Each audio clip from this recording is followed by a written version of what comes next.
Notice of violation. Unauthorized yard decor. Infraction. Placement of non-approved ornaments, plastic flamingos. Deadline to remove, 3 business days. At 72, Walter Grady wasn't the type to be shaken by paper. He'd faced gunfire and caisson and buried more brothers than he could count. But as he stared down at the notice, knuckles tightening around the grip of his cane, a different kind of ache set in. Not one in the bones, but somewhere deeper. Some things deserved to be left alone. The Flamingos, 6 of them, stood proudly in formation near the base of the flagpole, their faded pink plastic reflecting years of sun. They were chipped, weather-worn, and stubbornly upright. But to Walter, they were sacred. 1 flamingo for each of the 6 men from his platoon who didn't come home. They'd made a stupid bet in '68, halfway through a monsoon in a jungle that smelled like rot and cordite. "If we make it," one of the younger guys, Casey, had said, "we all get pink flamingos in our yards, like war trophies, tacky as hell." They'd laughed until mortars drowned them out. Only Walter came back. He bought those flamingos in '72, stuck them in his yard every Memorial Day and Veterans Day. Never once had anyone complained, not until she moved in. Her name was Karen Bennington Smythe, a triple hyphenated last name with a smile like a crowbar and a voice that turned every neighborhood meeting into a courtroom deposition. She had moved into the pristine, cream-colored ranch house next door less than 2 months ago, armed with a binder full of bylaws and a mission to restore aesthetic dignity to Willow Creek. Walter had tried civility. A knock on her door, a polite explanation. She had barely opened it before scoffing at the sight of his hat, his old faded Marine Corps cap, and muttered something about Grandpa cosplay. He hadn't said a word. He just tipped the brim, turned, and walked away. But she wasn't done. By day 4, the flamingos were gone, plucked from the earth like weeds, snapped at the neck, and tossed into a black trash bag that sat triumphantly on her driveway like a hunter's trophy. Walter stood there silently as she sipped a protein shake and closed her garage door. She didn't know. Didn't know what those birds meant. Didn't know about Casey or Daniels or Huertas or the idiot from Brooklyn who used to sing Sinatra during Firewatch. Didn't know how long it took to sleep through the night without dreaming of blood-soaked jungle leaves. But she was going to learn. For the next week, Walter sat on his porch, quiet, observing. He watched her routines, the 6 a.m. jog with her earpods in, the mid-morning calls she took loudly on speakerphone, bragging about reforming the neighborhood. The packages she ordered, all labeled with high-end wellness brands and something called suburban feng shui. He watched her spray herbicide on a perfectly healthy lawn. He watched her dog bark endlessly on the patio, locked out of her pristinely dustless home. And then he made a call. 2, actually. One to Mark, his nephew, an independent journalist. The other to the last remaining man in his unit still alive, Corporal Lennox, who now lived in Arizona and had a voice like sandpaper on wood. When Lennox arrived 3 days later in a battered pickup truck filled with rusted metal flamingos from every antique shop between Tucson and Houston, Walter just smiled. Garen came out mid-unload. "Absolutely not," she barked. "That is vandalism. That is tacky, cheap trash. This isn't a trailer park." Lennox, all 6'2" and covered in leather and denim, just grinned at her. "Ma'am," he said slowly, "that's the most respectful trash I ever did see." She threatened to call the HOA. He handed her a card. Veterans United Memorial Association, Regional Director. Her face blanched. She stormed off. They planted every single flamingo in formation. 36 of them. Rows like Arlington. Then the signs went up. One on each flamingo, handwritten with care. A name, a date, a rank. Real men. Real sacrifices. Karen came back with a clipboard and a camera, snapping photos furiously. Walter didn't stop her. In fact, he invited her to take close-ups. The next morning, the video hit Facebook, posted by Walter's nephew. A slow pan across the Flamingo Memorial, intercut with a voiceover of Walter reading his eulogy from the last military funeral he had attended. It was raw, honest, unfiltered. By noon, it had 500,000 views. By dinner, it was on the local news. Veterans Memorial desecrated by HOA enforcer. Community responds with Flamingo tribute. The backlash was swift. Karen's inbox flooded with emails. Her HOA position was suspended pending review. Strangers drove from other neighborhoods to take photos with the flamingos. Kids left paper poppies. A teenage girl painted a mural on Walter's driveway, 6 soldiers laughing under palm trees, flamingos at their feet. Still, Karen refused to back down. She filed a formal appeal, accused Walter of exploiting grief, claimed the flamingos were weaponized nostalgia, demanded he remove them all or face litigation. Walter replied with one sentence, "See you in court." It was no bluff. The next hearing would make headlines. And in that courtroom, Karen would face a truth even uglier than her ego. And that's where it truly began. The courtroom was quiet. Polished wood, fluorescent lights, and the constant hum of whispered voices. A few rows of veterans in full dress sat in silent solidarity, their ribbons and medals glinting beneath the overhead bulbs. Some leaned on canes, others sat tall and proud.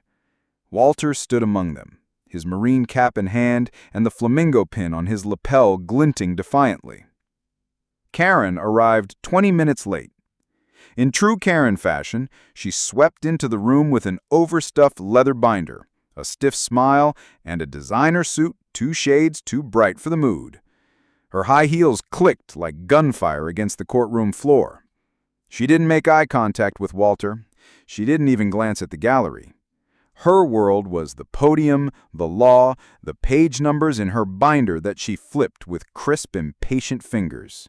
Your Honor, she began, with the confidence of someone who had never once considered being wrong.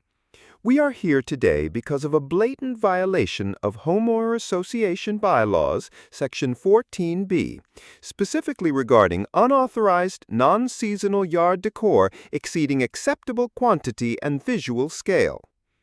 The judge, a tired but fair-eyed woman named Lillian Duke, looked up from her bench.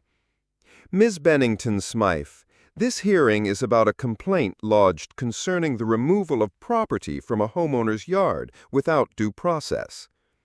Karen's smile faltered. Yes, well, that is part of it, but I am here representing the HOA, and I believe the larger concern is the— Miss Bennington-Smythe, the judge cut in. You are also the individual who, without approval or a board vote, entered Mr. Grady's property and disposed of private memorials. There was a pause. Karen's eyes flicked across the room and landed on a tall figure in the back row, Lennox in his full dress blues, arms crossed, face carved from stone. She looked away quickly. I was enforcing community standards. They were plastic flamingos. They devalue property. They are known eyesores. Objection! Walter's lawyer, Rachel Dempsey, a firebrand young attorney working pro bono, stood. They were memorials, and we have documentation, witness statements, and video evidence to support that. The judge nodded. Proceed. What followed was brutal. Mark, Walter's nephew, took the stand first, playing clips from the viral video, including Karen's smug dismissal of Walter's military service caught on doorbell cam. Then came Lennox. In a low, solemn voice, he read out the names of the men those flamingos represented. He handed over letters, real ones, sent to Walter by grieving mothers and widows over the years, thanking him for keeping their sons' memories alive in that strange, beautiful way. Rachel submitted evidence of Karen's numerous past complaints, all targeting veterans, minorities, young families with kids, all tinged with the same bitter control, a pattern. Then Walter stood. He said nothing from the witness box for a full 10 seconds, just looked at the judge, then slowly scanned the room.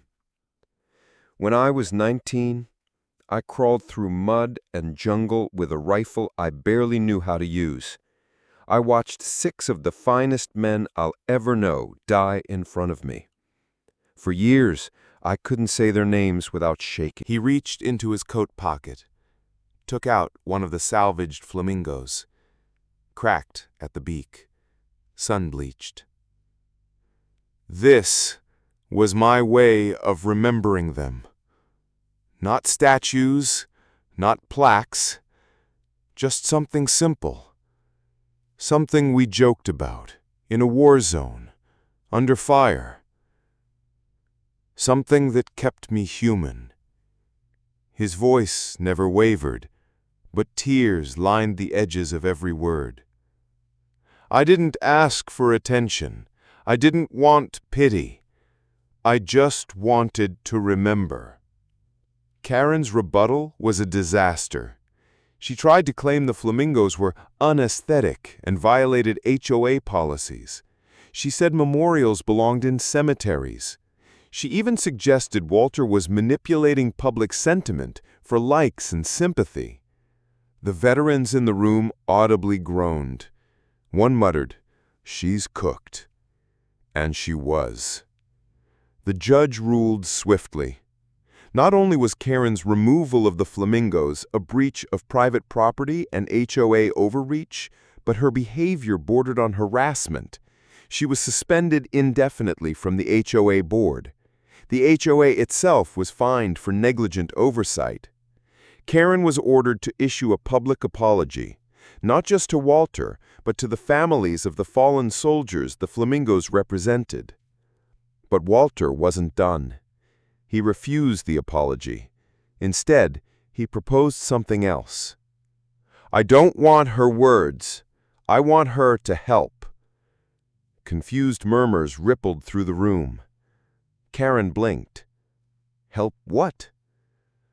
Walter turned to the judge. "With your permission, I'd like to establish a new neighborhood tradition. Every Memorial Day and Veterans Day, Willow Creek will host a Flamingo Memorial Walk. Each resident can sponsor a flamingo with the name of a veteran or active service member. The funds will go to the Fallen Soldiers Family Fund." He turned back to Karen. "And I want her to organize the first one." Karen looked like she'd swallowed a lemon whole. The judge smiled. A fitting compromise. She had no choice but to accept. And so, 1 month later, under a bright spring sun, over 500 flamingos stood proud across Willow Creek lawns. Neighbors who had never spoken to Walter showed up with stories of their fathers, their sisters, their sons. Children tied flags to the flamingos' necks. Someone brought a speaker and played the national anthem. Walter stood at his porch, heart heavy, eyes full. Karen arrived last, wearing a plain navy dress, no heels, no clipboard. She walked the entire street in silence, pausing at each flamingo, reading every name. And when she reached Walter's yard, she stopped, stared at the 6 original flamingos, now restored and framed by a flower bed of poppies, and bent down to place one more beside them. Bright pink, brand new, with a small plaque at the base. Lieutenant Colonel Martin Bennington, 1941 to 1967. Army Airborne, KIA, Operation Junction City. Walter's brow furrowed. Karen didn't look at him, just said softly, "My father. I never met him. Didn't even know where he served until recently." And then, for the first time, she looked human. She turned and walked away. Walter stared at the flamingo she left behind for a long, long time. That night, the porch lights stayed on. The flamingos glowed soft pink in the moonlight, and somewhere inside, an old Marine finally slept through the night.